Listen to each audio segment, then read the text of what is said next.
Start करते हैं। पहला क्वेश्चन है, हाल ही में राष्ट्रीय प्रौद्योगिकी दिवस कब मनाया गया है? तो अभी 11 मई को राष्ट्रीय प्रौद्योगिकी दिवस मनाया गया। तो उस क्वेश्चन का बे ऑप्शन सही है। हर साल 11 मई को ये राष्ट्रीय प्रौद्योगिकी दिवस मनाया जाता है और 1998 में जो परमाणु परीक्षण हुआ था पोखरण में, उसके बाद से इसकी शुरुआत हुई। तो ध्यान रखना, हर साल 11 मई को ये नेशनल टेक्नोलॉजी डे मनाया जाता है। इस बार 11 मई को ये विश्व प्रवासी पक्षी दिवस भी मनाया गया। यहाँ पे आप ध्यान रखना, ये साल में 2 बार मनाया जाता है।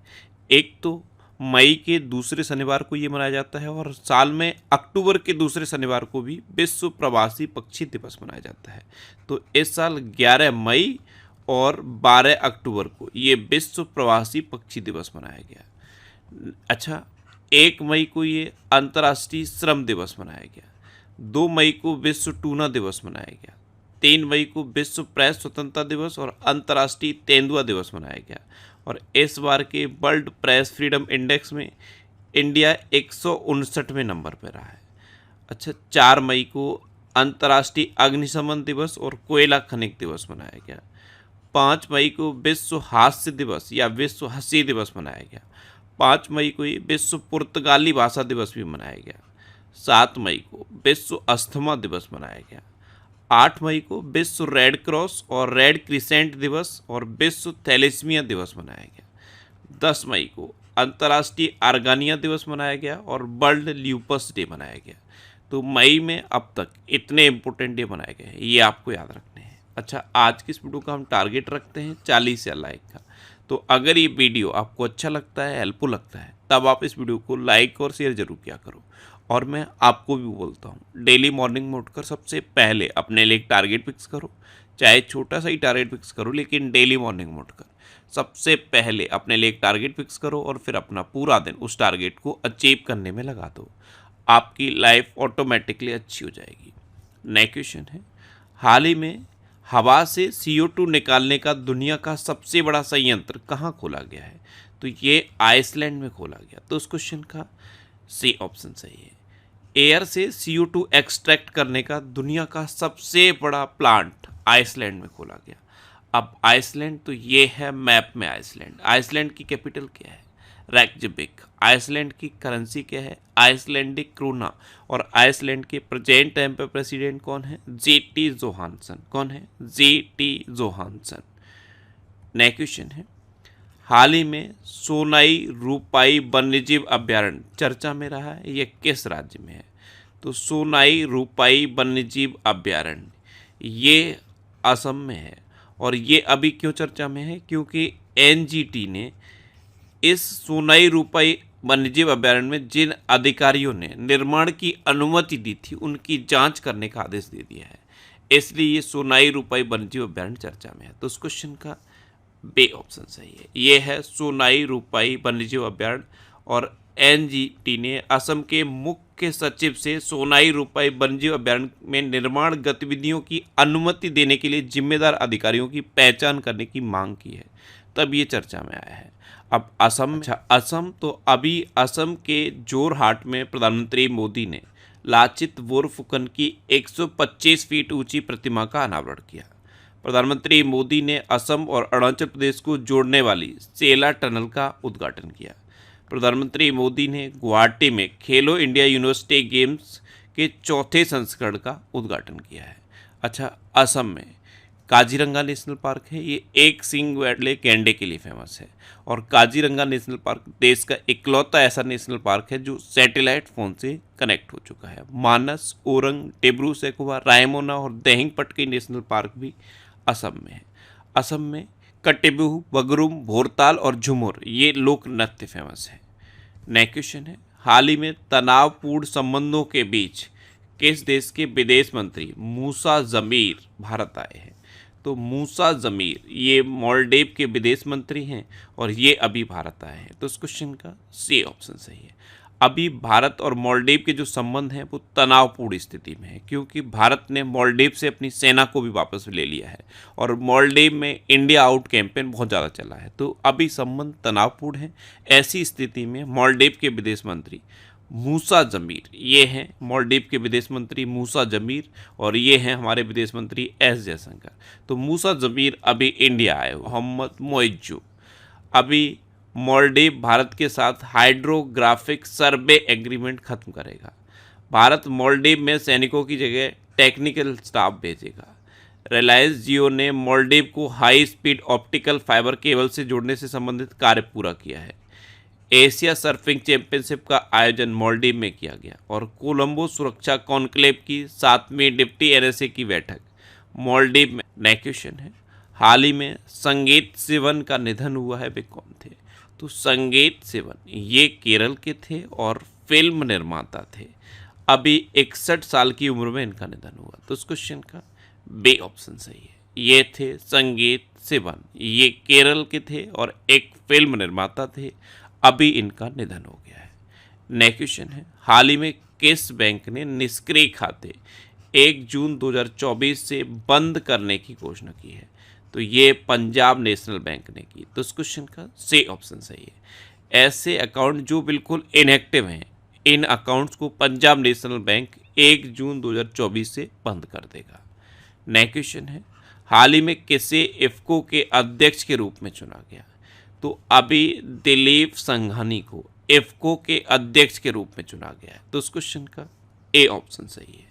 ये हैं दिलीप संघानी और इन्हीं को इफ्को के अध्यक्ष के रूप में चुना गया।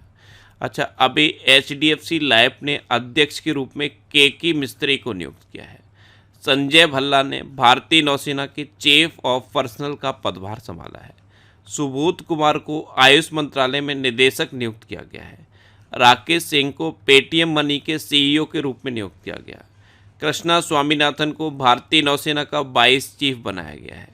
मौसमी चक्रवर्ती ने आकाशवाणी समाचार के महानिदेशक का पदभार ग्रहण किया है।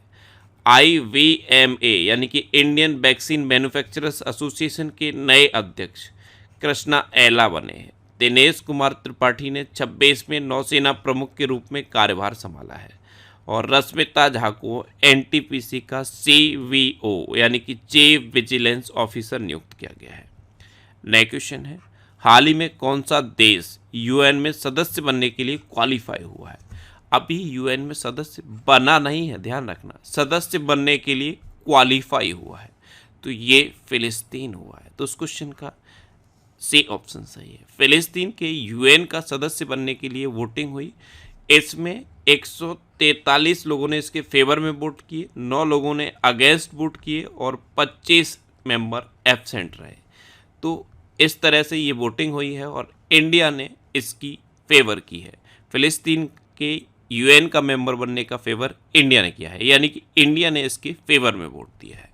नेक्स्ट क्वेश्चन है, हाल ही में MSDE ने ड्रोन दीदी योजना के लिए किसके साथ साझेदारी की?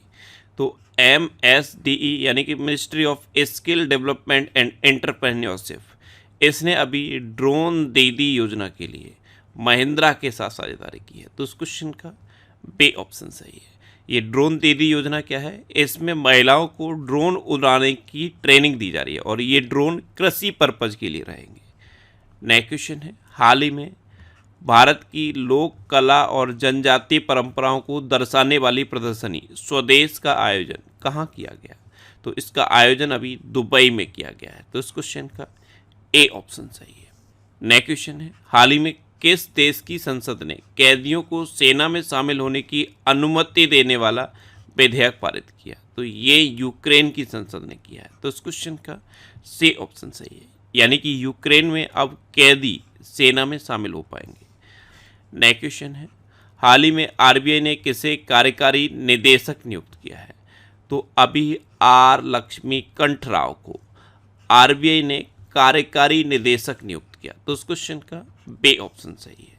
ये हैं R लक्ष्मीकंठ राव और इन्हीं को RBI ने कार्यकारी निदेशक नियुक्त किया। नेक्स्ट क्वेश्चन है, हाल ही में किस देश ने संयुक्त राष्ट्र trust fund for counter terrorism में $5 लाख का योगदान दिया है? तो ये अपने देश भारत ने दिया है। तो इस क्वेश्चन का सी ऑप्शन सही है। अब भारत ने दिया है तो भारत एशिया में सबसे अधिक विदेशी फंड का आकर्षण करता बना है। दुनिया का दूसरा सबसे बड़ा मोबाइल फ़ोन उत्पादक भारत बना है।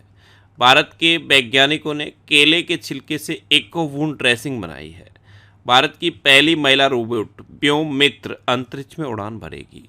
हेनले पासपोर्ट इंडेक्स 2024 में भारतीय पासपोर्ट 85वें नंबर पर आया है। और डेनमार्क ने भारत में हरित ईंधन गठबंधन की शुरुआत की है। नेक्स्ट क्वेश्चन है, हाल ही में किसे वैश्विक कुश्ती संचालन संस्था UWW यानी कि यूनाइटेड वर्ल्ड रेसलिंग ने निलंबित किया है? तो ये बजरंग पुनिया को निलंबित किया है और ये डोपिंग की वजह से नाडा की रिपोर्ट के बाद इन्हें निलंबित किया गया है। तो इस क्वेश्चन का सी ऑप्शन सही है। ये हैं बजरंग पुनिया और इनको 31 दिसंबर 2024 तक के लिए निलंबित किया गया है। नेक्स्ट क्वेश्चन है, हाल ही में भारत और भूटान, यहाँ पे भूटान होगा, भारत और भूटान के बीच 5वीं संयुक्त सीमा शुल्क समूह की बैठक कहाँ आयोजित हुई है? तो ये लद्दाख में आयोजित हुई। तो इस क्वेश्चन का अब लास्ट वीडियो के क्वेश्चन का आंसर। लास्ट वीडियो मैंने आपसे क्वेश्चन पूछा था कि किस राज्य सरकार ने पिरूर लाओ पैसे पाओ अभियान शुरू किया? तो ये उत्तराखंड सरकार ने किया है। तो इस क्वेश्चन का सी ऑप्शन सही है। एक्चुअल में उत्तराखंड में भी नैनीताल के जंगलों में आग लगी हुई है। उस आग को बुझाने के लिए उत्तराखंड सरकार ने बॉम्बे बकेट एक्सरसाइज शुरू की। ये एक ऑपरेशन है बॉम्बे बकेट। इसे उत्तराखंड ने नैनीताल के जंगलों में जो आग लगी हुई है उसे बुझाने के लिए शुरू किया है और ऐसी आग भविष्य में न लगे इसके लिए ये पिरूर लाओ पैसे पाओ अभियान शुरू किया गया है। इसमें क्या होगा, जंगलों में जो चीड़ के सूखे पत्ते पड़े रहते हैं, जो छाल सूखे पत्ते ये सब पड़े रहते हैं जिनसे आग लगने का चांस बहुत ज़्यादा बढ़ जाता है, उसको अगर लोग बीन के लाएंगे तो उनको उत्तराखंड गवर्नमेंट खरीदेगी और उनको पैसे देगी। ये है पिरूर लाओ पैसे पाओ अभियान। तो मैक्सिमम स्टूडेंट ने इसका आंसर सही दिया और बहुत ज़्यादा स्टूडेंट ने इसका आंसर डिटेल मिशन। अभी गूगल ने वॉलेट ऐप भारत में लॉन्च किया है। गूगल ने भारत में एंड्रॉयड यूज़र्स के लिए वॉलेट ऐप लॉन्च किया है। जर्मनी की कंपनी मोमबत्ती के मोम से चलने वाले रॉकेट का परीक्षण किया है। Miss teen USA Uma Sofia Srivastava ने अपना खिताब छोड़ दिया है। T20 में 350 विकेट का आंकड़ा छूने वाले पहले भारतीय खिलाड़ी युजवेंद्र चहल बने हैं और युजवेंद्र चहल गुड़गांव के यानी कि गुरुग्राम के एम्बेसडर भी बने हैं। नेपाल में माता तीर्थ औसी उत्सव मनाया गया है। रियल मैड्रिड फुटबॉल क्लब ने 36वां ला लीगा खिताब जीता है। सैन्य तानाशाह इदरीस डेबी ने चाड के राष्ट्रपति का चुनाव जीता।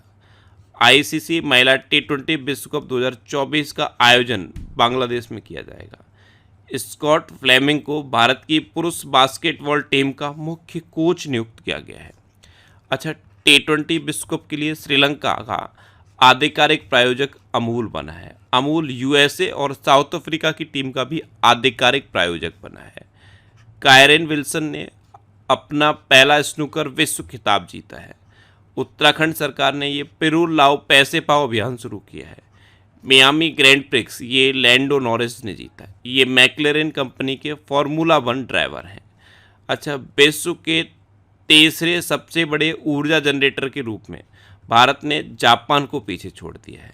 गुजरात के अजरक को GI टैग मिला। ये कपड़ों की छपाई की एक पद्धति है जिसमें लकड़ी के गुटके से कपड़ों की छपाई की जाती है और ये गुजरात के कच्छ में बहुत ज़्यादा प्रचलित है।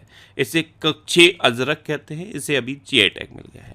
अच्छा, कच्छी खरेक को भी GI टैग मिला है। कच्छ में जो खजूर होता है उसे कच्छी खरेक कहते हैं और उसे भी GI टैग मिला है।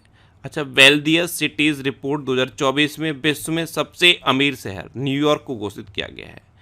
जोस राउल मोलिनो को पनामा का राष्ट्रपति चुना गया और रन फॉर विकसित भारत मैराथन का आयोजन दिल्ली यूनिवर्सिटी में किया गया। अब आपके लिए आज का क्वेश्चन है, हाल ही में मिखाइल मिशुस्टिन को किस देश के प्रधानमंत्री के रूप में नियुक्त किया गया? यानी कि मिखाइल मिशुस्टिन किस देश के प्रधानमंत्री बने हैं? 4 ऑप्शन दिए गए हैं, इनमें से आपको अपना आंसर बताना है। और इसके अलावा हम हमारे फेसबुक